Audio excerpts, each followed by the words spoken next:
রাখতে পারেন যে এইখানে শুধুমাত্র কিছু আক্ষরিক জ্ঞান। কেমন আছেন আপনি?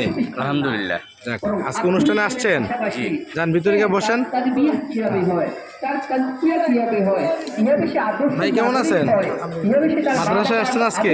সন্তান, ভিতরে গিয়ে বসেন। কিভাবে সে আদর্শ ভাই হতে আচ্ছা, পারে, আচ্ছা, আসেন, কিভাবে আসেন। সে দায়িত্বশীল সুনাগরিক হতে পারে, এই বিষয়গুলো আমরা সর্বোচ্চ গুরুত্ব দিই, চেষ্টা করছি, দোয়া করছি।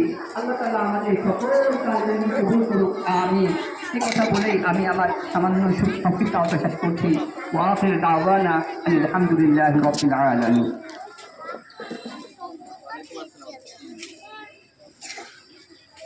না বাবা, এখনো জানাই নাই, এখনো বক্তৃতা চলছে, এখনো বক্তৃতা জানাইবো এখন। আচ্ছা, আমরা এতক্ষণ যাবৎ গুরুত্বপূর্ণ বক্তব্য শুনছিলাম বাইতুল আমান জামে মসজিদের ইমাম ও খতিব হযরত মাওলানা হাফেজ মোহাম্মদ ইউসুফ আহমদ হাফিজাহুল্লাহর কাছ থেকে। প্রিয় উপস্থিতি, এ পর্যায়ে বক্তব্য নিয়ে আসছেন বাইতুল আমান দারুল উলুম মাদ্রাসার সম্মানিত সিনিয়র সহসভাপতি, বিশিষ্ট আলেমে দ্বীন ও শিক্ষানুরাগী, বিশিষ্ট সমাজসেবক হযরত মাওলানা আয়াত আলী সাহেবকে। বক্তব্য নিয়ে আসছেন হযরত মাওলানা আয়াত আলী।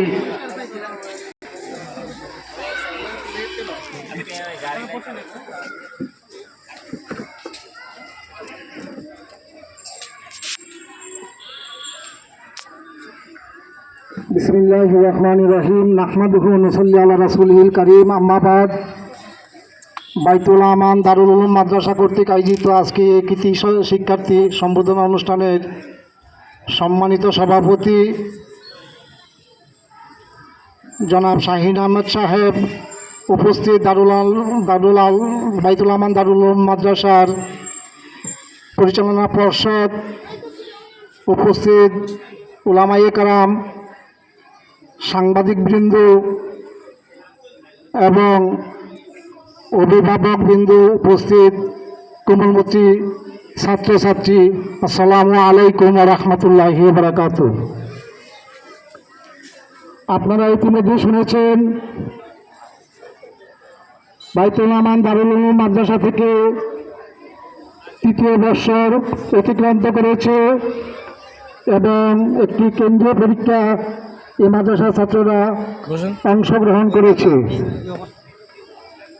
আপনারা জানেন একটি মাদ্রাসা মাত্র 3টি বছর অতিক্রান্ত করেছে, কোনো কোনো প্রতিষ্ঠান 3 বছর প্রস্তুতি নিতেই চলে যায়, কিন্তু যেখানে কোনো কোনো প্রতিষ্ঠান 3, 4, 5, 7 বছর ছাত্র বিশ্রয় পাওয়া যায় না, শৃঙ্খলা রক্ষা করতে পারে না, সেখানে তৃতীয় বর্ষেই আমাদের বৃহত্তর সিলেট বিভাগের কৃতিত্ব অর্জন করা এটা ছোট কোনো অর্জন নয়, আমাদের এই এলাকার জন্য একটা বিরাট অর্জন।